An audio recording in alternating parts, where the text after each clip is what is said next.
हर हर महादेव।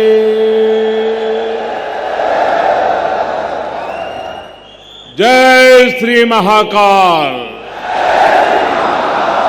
जय श्री महाकाल महाराज की जय। महाकाल महादेव, महाकाल महाप्रभु, महाकाल महारुद्र, महाकाल नमोस्तुते। उज्जैन की पवित्र पुण्य भूमि पर इस अविस्मरणीय कार्यक्रम में उपस्थित देश भर से आए सभी चरण वंद्य संतगण,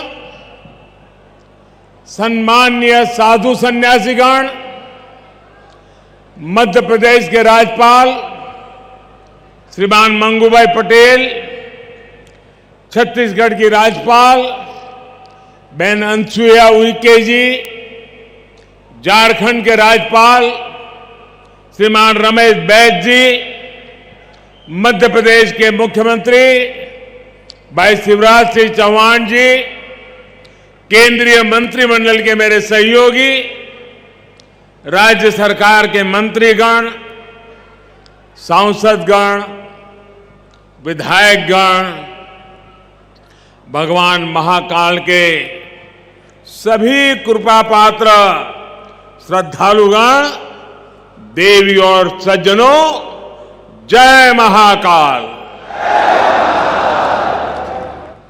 उज्जैन की ये ऊर्जा, ये उत्साह, अवंतिका की ये आभा, ये अद्भुतता, ये आनंद, महाकाल की ये महिमा, ये महात्मय, महाकाल लोक में लौकिक कुछ भी नहीं है। शंकर ये सानिध्य में साधारण कुछ भी नहीं है। सब कुछ अलौकिक है, असाधारण है, अविस्मरणीय है, अविश्वसनीय है। मैं आज महसूस कर रहा हूं, हमारी तपस्या और आस्था से जब महाकाल प्रसन्न होते हैं तो उनके आशीर्वाद से ऐसे ही भव्य स्वरूप का निर्माण होता है। और महाकाल का आशीर्वाद जब मिलता है तो काल की रेखाएं मिट जाती है, समय की सीमाएं सिमट जाती है और अनंत के अवसर प्रस्फुटित हो जाते हैं। अंत से अनंत यात्रा आरंभ हो जाती है। महाकाल लोक की ये भव्यता भी समय की सीमाओं से परे आने वाली कई पीढ़ियों को अलौकिक दिव्यता के दर्शन कराएगी। भारत की सांस्कृतिक और आध्यात्मिक चेतना को ऊर्जा देगी। मैं इस अद्भुत अवसर पर राजाधिराज महाकाल के चरणों में शत शत नमन करता हूं। मैं आप सभी को, देश और दुनिया में महाकाल के सभी भक्तों को हृदय से बहुत बहुत बधाई देता हूं। विशेष रूप से भाई शिवराज सिंह चौहान और उनकी सरकार, उनका मैं हृदय से अभिनंदन करता हूं, जो लगातार इतने समर्पण से इस सेवा यज्ञ में लगे हुए हैं। साथ ही मैं मंदिर ट्रस्ट से जुड़े सभी लोगों का, संतों और विद्वानों का भी आदरपूर्वक धन्यवाद करता हूं, जिनके सहयोग से इस प्रयास को सफल किया है।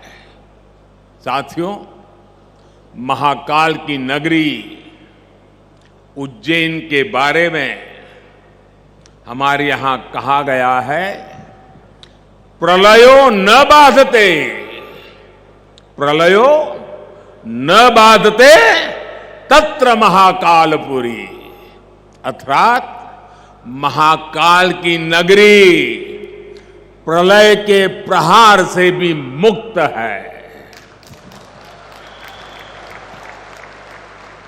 हजारों वर्ष पूर्व जब भारत का भौगोलिक स्वरूप आज से अलग रहा होगा,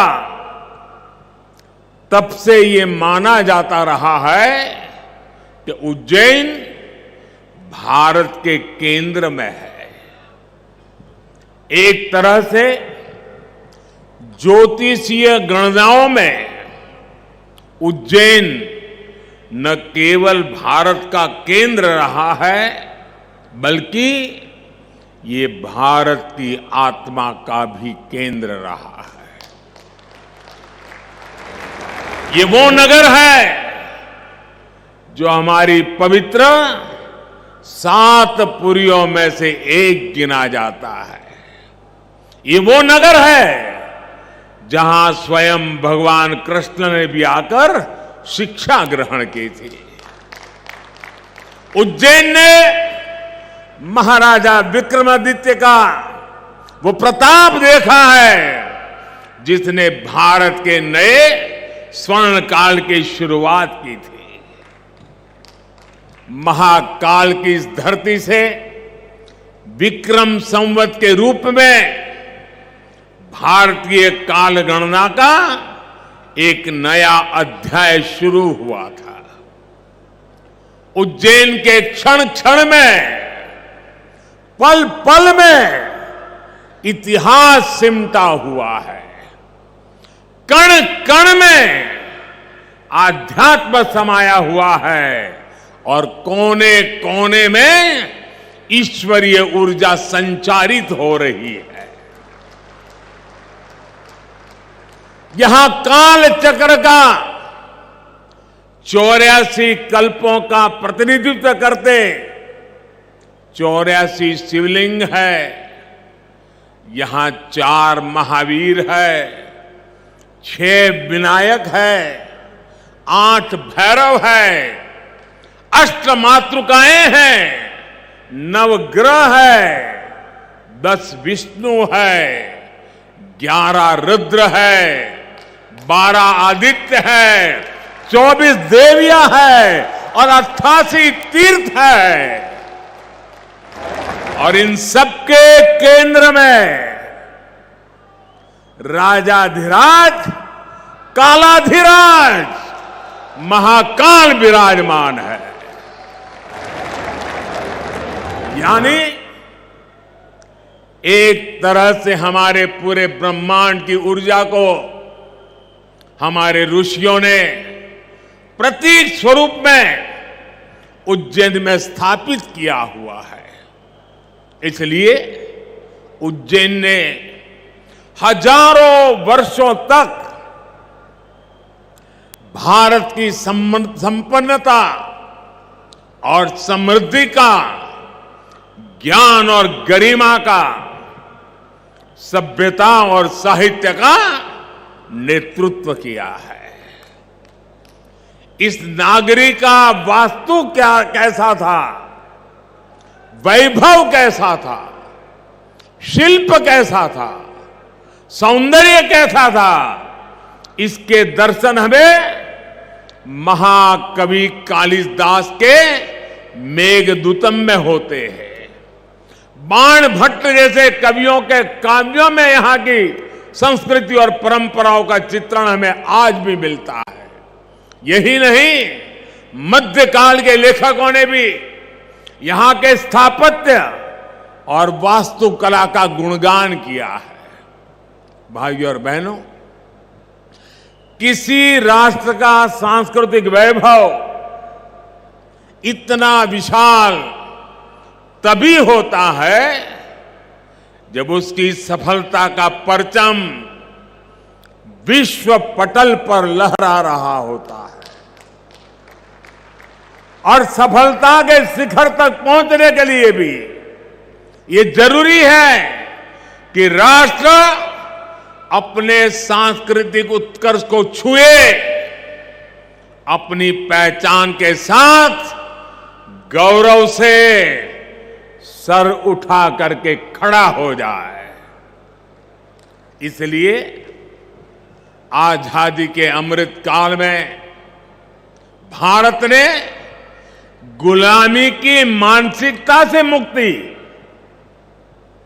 और अपनी विरासत पर गर्व जैसे पंच प्राण का आह्वान किया है। इसलिए आज अयोध्या में भव्य राम मंदिर का निर्माण पूरी गति से हो रहा है। काशी में विश्वनाथ धाम भारत की सांस्कृतिक राजनीति का गौरव, राजधानी का गौरव बढ़ा रहा है। सोमनाथ में विकास के कार्य नए कीर्तिमान स्थापित कर रहे हैं। उत्तराखंड में बाबा केदार के आशीर्वाद से केदारनाथ बद्रीनाथ तीर्थ क्षेत्र में विकास के नए अध्याय लिखे जा रहे हैं। आजादी के बाद पहली बार 4 धाम प्रोजेक्ट के जरिए हमारे चारों धाम ऑल वेदर रोड से जुड़ने जा रहे हैं। इतना ही नहीं, आजादी के बाद पहली बार करतारपुर साहिब कॉरिडोर खुला है, हेमकुंड साहिब रोपवे से जुड़ने जा रहा है। इसी तरह स्वदेश दर्शन और प्रसाद योजना से देश भर में हमारी आध्यात्मिक चेतना के ऐसे कितने ही केंद्रों का गौरव पुनः स्थापित हो रहा है। और अब इसी कड़ी में ये भव्य, अति भव्य महाकाल लोक भी अतीत के गौरव के साथ भविष्य के स्वागत के लिए तैयार हो चुका है। आज जब हम उत्तर से दक्षिण तक, पूरब से पश्चिम तक अपने प्राचीन मंदिरों को देखते हैं तो उनकी विशालता, उनका वास्तु हमें आश्चर्य से भर देता है। कोणार्क का सूर्य मंदिर हो या महाराष्ट्र में एलोरा का कैलाश मंदिर, ये विश्व में किसी विस्मित नहीं कर देते। कोणार्क सूर्य मंदिर के तरह ही गुजरात का मोढेरा सूर्य मंदिर भी है, जहां सूर्य की प्रथम किरणें सीधे गर्भगृह तक प्रवेश करती है। इसी तरह तमिलनाडु के तंजौर में राजा राजचौल द्वारा बनाया गया ब्रह्मदेवेश्वर मंदिर है। कांचीपुरम में वरदराजा पेरुमल मंदिर है। रामेश्वरम में रामनाथ स्वामी मंदिर है। बेलूर का चन्नकेशवा मंदिर है। मदुराई का मीनाक्षी मंदिर है। तेलंगाना का रामप्पा मंदिर है। श्रीनगर में शंकराचार्य मंदिर है। ऐसे कितने ही मंदिर हैं, वो बेजोड़ है, कल्पनातीत है, न भूतो न भविष्यति के जीवंत उदाहरण है। जब हम इन्हें देखते हैं तब सोचने को मजबूर हो जाते हैं, उस दौर में, उस युग में किस तकनीक से इन निर्माण हुए होंगे।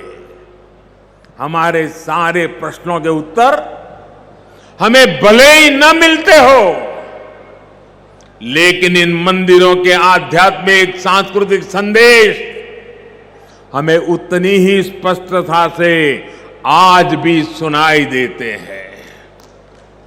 जब पीढ़ियां इस विरासत को देखती हैं, उसके संदेशों को सुनती हैं, तो एक सभ्यता के रूप में ये हमारी निरंतरता और अमरता का जरिया बन जाता है। महाकाल लोक में ये परंपरा उतने ही प्रभावी ढंग से कला और शिल्प के द्वारा उकेरी गई है। ये पूरा मंदिर प्रांगण शिव पुराण की कथाओं के आधार पर तैयार किया गया है।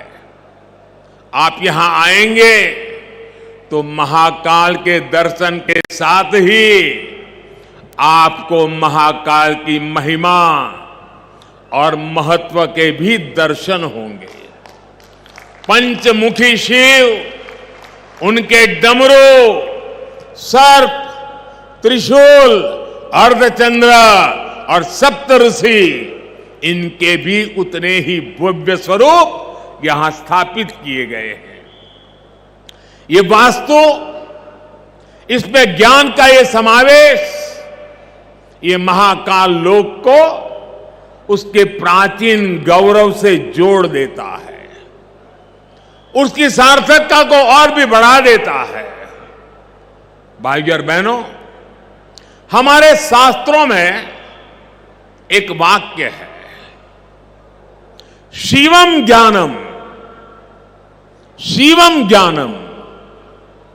इसका अर्थ है शिव ही ज्ञान है और ज्ञान ही शिव है। शिव के दर्शन में ही ब्रह्मांड का सर्वोच्च दर्शन है और दर्शन ही शिव का दर्शन है। इसलिए मैं मानता हूं हमारे ज्योतिर्लिंगों का ये विकास भारत की आध्यात्मिक ज्योति का विकास है, भारत के ज्ञान और दर्शन का विकास है।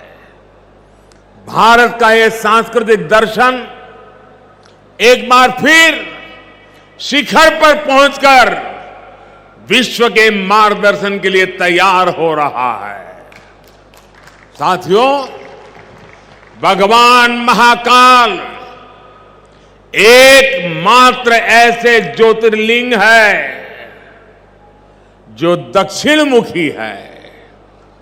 ये शिव के ऐसे स्वरूप है जिसकी भस्म आरती पूरे विश्व में प्रसिद्ध है। हर भक्त अपने जीवन में भस्म आरती के दर्शन जरूर करना चाहता है। भस्म आरती का धार्मिक महत्व यहां उपस्थित आप सब संतगण ज्यादा गहराई से पता पाएंगे, लेकिन मैं इस परंपरा में हमें भारत की जीवटता और जीवंतता के दर्शन भी करता हूं। मैं इसमें भारत के अपराजेय अस्तित्व को भी देखता हूं, क्योंकि जो शिव सोयम भूति विभूषण, सोयम भूति विभूषण, अर्थात वस्त्र को धारण करने वाले हैं, वो सर्वाधिपः सर्वदा भी है, अर्थात वो अनस्व और अविनाशी भी है। इसलिए जहां महाकाल है वहां कालखंडों की सीमाएं नहीं है। महाकाल की शरण में विश्व में भी स्पंदन होता है। महाकाल के सानिध्य में अवसान से भी पुनर्जीवन होता है, अंत से भी अनंत की यात्रा आरंभ होती है। यही हमारी सभ्यता का वो आध्यात्मिक आत्मविश्वास है जिसके सामर्थ्य से भारत हजारों वर्षों से अमर बना हुआ है, अजरा अमर बना हुआ है। अब तक हमारी आस्था के केंद्र जागृत है, भारत की चेतना जागृत है, भारत की आत्मा जागृत है। अतीत में हमने देखा है प्रयास हुए, परिस्थितियां पलटी, सत्ताएं बदली, भारत का शोषण भी हुआ, आजादी भी गई। इल्तुतमिश जैसे आक्रमणकारियों ने उज्जैन की ऊर्जा को भी नष्ट करने के प्रयास किए, लेकिन हमारे ऋषियों ने कहा है,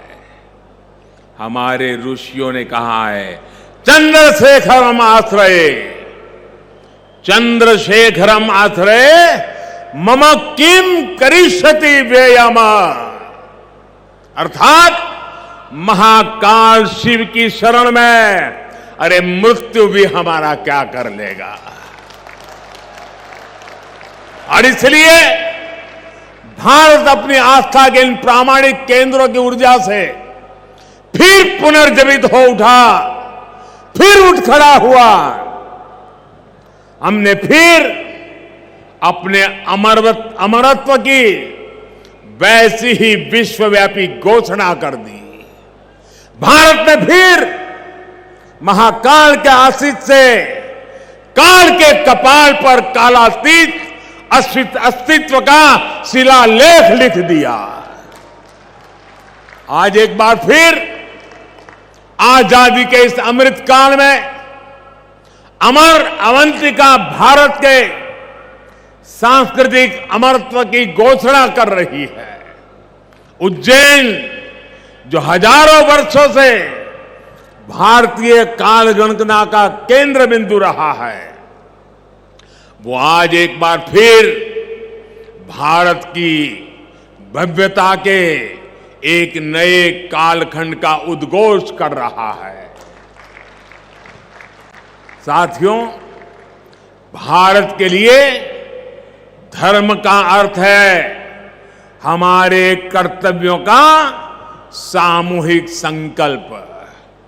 हमारे संकल्पों का ध्येय है विश्व का कल्याण, मानव मात्र की सेवा।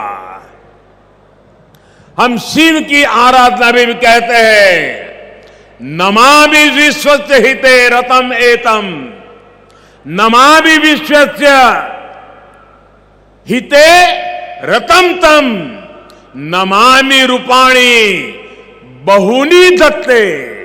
अर्थात हम उन विश्वपति भगवान शिव को नमन करते हैं जो अनेक रूपों से पूरे विश्व के हितों में लगे हैं। यही भावना हमेशा भारत के तीर्थों, मंदिरों, मठों और आस्था केंद्रों की भी रही है। यहां महाकाल मंदिर में पूरे देश और दुनिया से लोग आते हैं। सिंहस्थ कुंभ लगता है तो लाखों लोग जुड़ते हैं। अनगिनत विविधताएं भी एक मंत्र, एक संकल्प लेकर एक साथ जुड़ सकती है। इसका इससे बड़ा क्या उदाहरण क्या हो सकता है। और हम जानते हैं हजारों साल से हमारे कुंभ मेले की परंपरा बहुत ही सामूहिक मंथन के बाद जो अमृत निकलता है उसे संकल्प लेकर के 12 साल तक उसको क्रियान्वित करने की परंपरा रही थी। फिर 12 साल के बाद जब कुंभ होता था, फिर एक बार अमृत मंथन होता था, फिर संकल्प लिया जाता था, फिर 12 साल के लिए चल पड़ते हैं।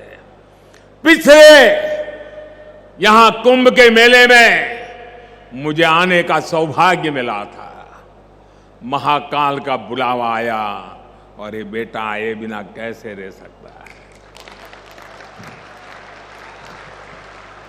और उस समय कुंभ की हजारों साल की पुरानी परंपरा, उस समय जो मन मस्तिष्क में मंथन चल रहा था, जो विचार प्रवाह बह रहा था, मां क्षिप्रा के तट पे अनेक विचारों से मैं घिरा हुआ था और उसी में से मन कर गया। कुछ शब्द चल पड़े, पता नहीं कहां से आए, कैसे आए, और जो भाव पैदा हुआ था वो संकल्प बन गया, आज वो सृष्टि के रूप में नजर आ रहा है। दोस्तों, मैं ऐसे साथियों को बधाई देता हूं कि जिन्होंने उस समय के उस भाव को आज चरितार्थ करके दिखाया है। सबके मन में शिव और शिवत्व के लिए समर्पण, सबके मन में क्षिप्रा के लिए श्रद्धा, जीव और प्रकृति के लिए संवेदनशीलता, और इतना बड़ा समागम विश्व के हित के लिए, विश्व की भलाई के लिए कितनी प्रेरणा यहां निकल सकती है। भाइयों और बहनों, हमारे इन तीर्थों ने सदियों से राष्ट्र को संदेश भी दिए हैं और सामर्थ्य भी दिया है। काशी जैसे हमारे केंद्र धर्म के साथ साथ ज्ञान, दर्शन और कला की राजधानी भी रहे।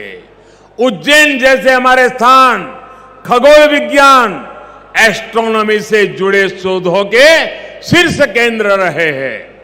आज नया भारत जब अपने प्राचीन मूल्यों के साथ आगे बढ़ रहा है, तो आस्था के साथ साथ विज्ञान और शोध की परंपराओं को भी पुनर्जीवित कर रहा है। आज हम एस्ट्रोनॉमी के क्षेत्र में दुनिया की बड़ी ताकतों के बराबर खड़े हो रहे हैं।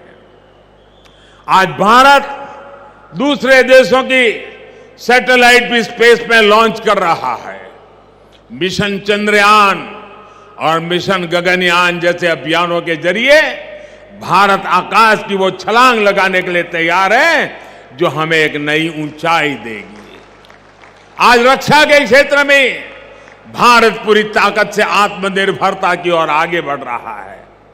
इसी तरह आज हमारे युवा स्किल हो, स्पोर्ट्स हो, स्पोर्ट्स में भी स्टार्टअप, एक एक चीज नहीं, नए स्टार्टअप के साथ, नए यूनिकॉर्न के साथ हर क्षेत्र में भारत की प्रतिभा का डंका बजा रहे हैं। और भाइयों बहनों, हमें भी याद रखना है, ये न भूले, जहां इनोवेशन है वहीं पर रिनोवेशन भी है। हमने गुलामी के कालखंड में जो खोया, आज भारत उसे रिनोवेट कर रहा है।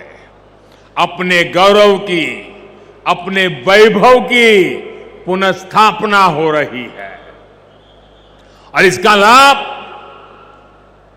सिर्फ भारत के लोगों को नहीं, विश्वास रखिए साथियों, महाकाल के चरणों में बैठे हैं, विश्वास से भर जाइए। और मैं विश्वास से कहता हूं, इसका लाभ पूरे विश्व को मिलेगा, पूरी मानवता को मिलेगा। महाकाल के आशीर्वाद से भारत की भव्यता पूरे विश्व के विकास के लिए नई संभावनाओं को जन्म देगी। भारत की दिव्यता पूरे विश्व के लिए शांति के मार्ग प्रशस्त करेगी। इसी विश्वास के साथ भगवान महाकाल के चरणों में मैं एक बार फिर सर झुका करके प्रणाम करता हूं। मेरे साथ पूरे भक्ति भाव से बोलिए, जय महाकाल, जय जय महाकाल, जय जय महाकाल, जय जय महाकाल, जय जय महाकाल, जय जय महाकाल, जय जय महाकाल, जय जय महाकाल।